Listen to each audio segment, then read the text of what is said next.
நேயர்கள் அனைவருக்கும் சதீஷ் ராவின் வணக்கங்கள். புத்தாண்டு பிறக்கப் போகிறது. நான் சொல்வது தமிழ் புத்தாண்டு ஏப்ரல் 14ஆம் தேதி. வரிசையாக ஒவ்வொரு ராசினருமே ஏதாவது ஒரு ரூபத்தில் நன்மைகள் அடைய போவதாக தான் யூடியூப்பில் சொல்கிறாங்க.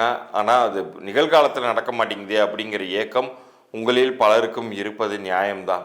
இப்போயாச்சும் நல்லது நடந்துருமா அப்படின்னு கேட்டிங்கன்னா நிச்சயம் நல்லது நடக்கும். ஏன்னா கிரகங்களுடைய பயிற்சிகள் அப்படிங்கிறது இப்போ தான் முழுமை அடையுது. ஏப்ரல் 14 தான் முழுமை அடையுது அப்படின்னு சொல்லலாம். இதற்கு முன்னாடி துண்டு துண்டாக பிச்சு அங்கங்கே ஒரு சில கிரகங்கள் பயிற்சி அடைஞ்சு அப்போ உங்களுக்கு நன்மைகள் கிடைக்க போகுதுன்னு எல்லா சேனல்லையும் சொல்லிடலாம்.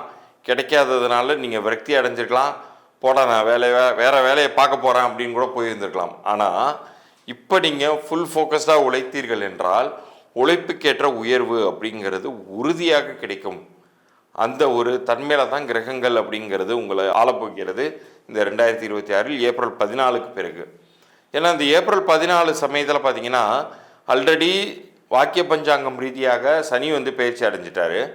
அதுவே உங்கள் 12 ராசினருக்கு பல வகையில் நன்மைகள் தந்துக்கிட்டு இருக்கு, ஒரு சில ராசினரை தவிர. அடுத்தடுத்து பார்த்தீங்கன்னா இந்த குருவும் சரி ராகு கேதுவும் சரி இதுவும் ஒன்றன் பின் ஒன்றாக பயிற்சி அடையும் பொழுது ஏதாவது ஒரு ரூபத்தில் உங்களுக்கு நன்மைகள் அப்படிங்கிறது தேடி வந்தே தீரும். அதன் மூலமாக உங்கள் லைஃப்பில் மேன்மை அப்படிங்கிறத நீங்கள் அடையவே போகிறீர்கள் அப்படிங்கிறத உறுதியாக சொல்ல முடியும்.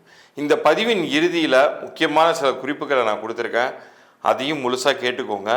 உங்களோட லைஃப்பில் பெரும் மாற்றங்களுக்கான ஒரு பிள்ளையார் சொல்லியை இப்போ இந்த ஆண்டு நீங்கள் போடுறீங்க அப்படிங்கிற மாதிரி புரிஞ்சுக்கோங்க. நிச்சயம் 2026 முடிவில் கரெக்டாக சொல்லணுன்னா ஏப்ரல் 2027 அப்போ தான் தமிழ் நியூ இயர் முடியும். அப்போ வரைக்கும் காலகட்டம் அப்படிங்கிறது உங்கள் லைஃப்பில் மறக்க முடியாத ஒரு ஸ்டேட்டஸ் அப்கிரேடுக்கான சிம்பிளாக இருக்க போகிறது. இதற்கு முன்னாடி எனக்கு பெருசாக நல்லது நடக்கலை தான் சார். அது ஏன் நடக்கலை அப்படிங்கிறதுக்கான காரண காரியத்தை இந்த பகுதியின் இறுதியில் நான் சொல்ல போகிறேன்.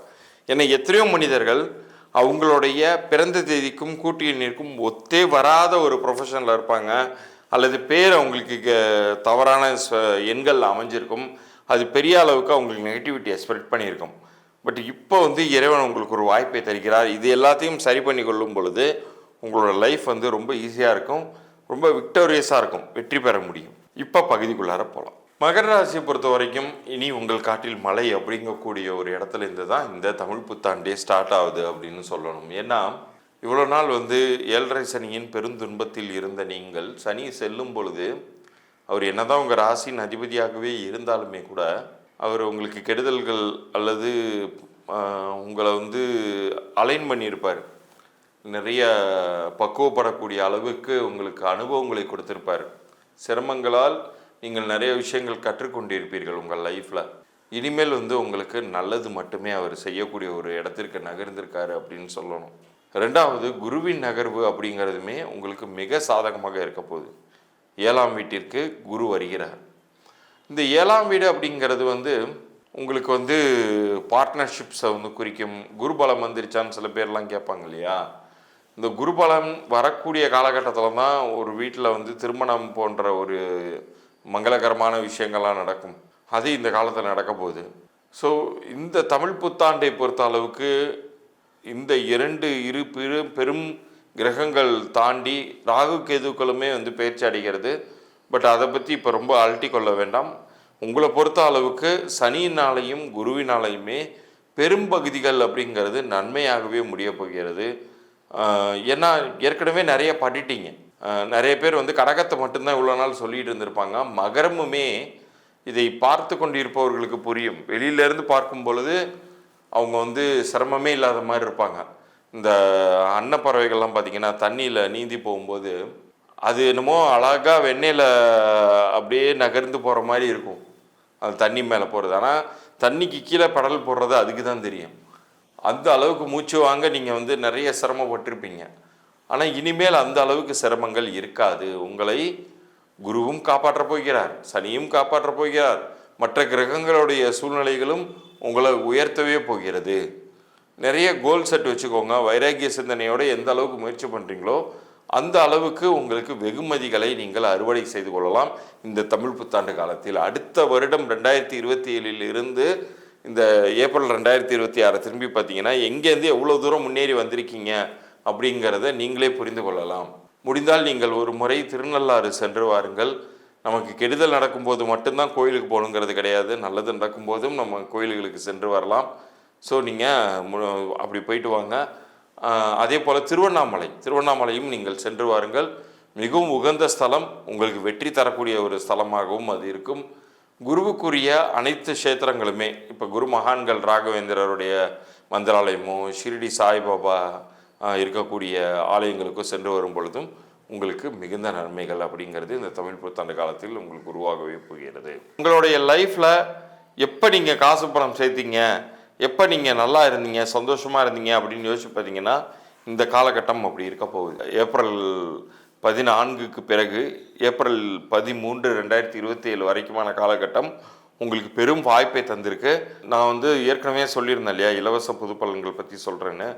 அதை தான் இப்போ நான் மெயினாக மறுபடியும் ஃபோக்கஸ் பண்ணி சொல்ல விரும்புகிறேன். லைஃப்பில் எல்லா காலகட்டத்திலையுமே எனக்கு நல்லது நடக்காதா அப்படிங்கிற ஏக்கம் உங்களில் பலருக்கு இருக்கும். நான் எவ்வளோ உழைக்கிறேன் சார், ஆனால் எனக்கு உழைப்புக்கேற்ற ஒரு அதிர்ஷ்டமோ எதுவுமே வரமாட்டேங்குது அப்படிங்கிற ஒரு கவலை உங்களுக்கு இருக்கலாம். இப்போ உங்களுக்கு அதற்கான அதுக்கு கால சூழ்நிலை மாற்றம் ஏற்பட்டு உங்கள் லைஃப்பில் ஜெயிப்பதற்கான வாய்ப்பை இறைவன் கொடுத்துருக்காருன்னு சொல்ல முடியும். காரணம் என்னென்னா, இப்போ நான் சொல்லக்கூடிய அந்த இலவச பொது பலன்கள் பற்றி நீங்கள் அதை அறிந்து கொள்ளப் போகிறீர்கள்.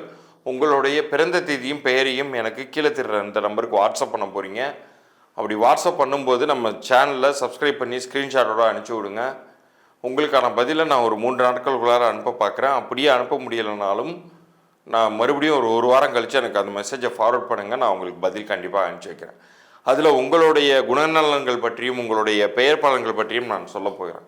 நான் சொல்வது உங்களுக்கு பொறுத்து போயிருந்துச்சுன்னா நீங்கள் மேற்கொண்டு என்னுடைய கன்சல்டேஷன் எடுத்துக்கலாம். அப்படி பொருந்தி போகலை அப்படின்னா நீங்கள் ஃப்ரீயாக விட்டுருங்க. ஆனால் அந்த இலவச எண்கணிதத்திலேயே உங்களுடைய பிறந்த தேதிக்கான குணநலன்கள், பிறந்த தேதியின் கூட்டு எண்ணுக்கான குணநலன்கள், அதே மாதிரி உங்களுடைய பெயர் தற்போது என்ன மாதிரியான பலன்களை கொடுத்துக்கிட்டு இருக்கு எல்லாத்தையுமே நீங்கள் கேட்க முடியும். இதில் வியாபாரிகள் உங்களுடைய வியாபார பெயரை வேணாலும் நீங்கள் எனக்கு அனுப்பிச்சி வைக்கலாம். அந்த வியாபார பெயர் உங்களுக்கு பொருந்திருக்கா, நல்லது பண்ணுமா அப்படிங்கிற தகவலையும் நான் அதில் சொல்ல போகிறேன். குழந்தைகளுக்கு யாராச்சும் பேர் வச்சுருந்தீங்கன்னா குழந்தையுடைய பிறந்த தேதியும் பெயரையும் எனக்கு அனுப்பிச்சி விடுங்க. பெயர் இன்னும் வைக்கலைன்னா குழந்தையின் பிறந்த தேதி, பிறந்த நேரம், இந்த 2 தகவலையும் அனுப்பிச்சி விடுங்க. உங்களுக்கான இலவச பொது பலன்கள் வழங்குகிறேன். அதை கேட்டுட்டு நீங்கள் மேற்கொண்டு டிசைட் பண்ணலாம். ஆனால் ஒரு எண்கணித பெயர் அப்படிங்கிறது ஒரு பெரிய மேஜிக்கை உண்டு பண்ணும். உங்களுடைய மதியை விதியால் வெல்ல வைக்கும். இவ்வளோ நாள் ஒரு கிளாரிட்டி இல்லாத திங்கிங் இருந்திருக்கும். இப்போ பார்த்தீங்கன்னா மிக சரியான முடிவுகள் எடுப்பீங்க. லைஃப்பில் அடுத்த நிலைக்கு உயர்வதற்கான வாய்ப்பை அதுவே தரும். நீங்கள் உங்களுடைய name and date of birth இது 2த்தையும் கீழே தெரிகிற என்னுடைய வாட்ஸ்அப் எண்ணிற்கு அனுப்பிச்சி விடுங்க. உங்களுக்கான பொது பலன்கள், எண்கணித ரீதியான பலன்கள், நிறைய பேர் என்ன நினச்சிக்கிறீங்க, நான் ஜோதிட பலன்கள் தரப்போகிறேன் அப்படின்னு நினச்சிக்கிறீங்க. எண்கணித ரீதியான பொது பலன்கள் நான் தருவேன். அதுதான் மெயின் கண்டென்ட்டாக உங்களுக்கு நான் அனுப்பிச்சி விடுவேன். அது உங்களுக்கு கேட்டுட்டு சரியாக இருக்கிற பட்சத்தில் நான் சொல்கிற மேற்கொண்டு ப்ரொசீஜர்ஸை நீங்கள் ஃபாலோ பண்ணிக்கலாம். மீண்டும் அடுத்த பதிவில் சந்திப்போம். நன்றி, வணக்கம்.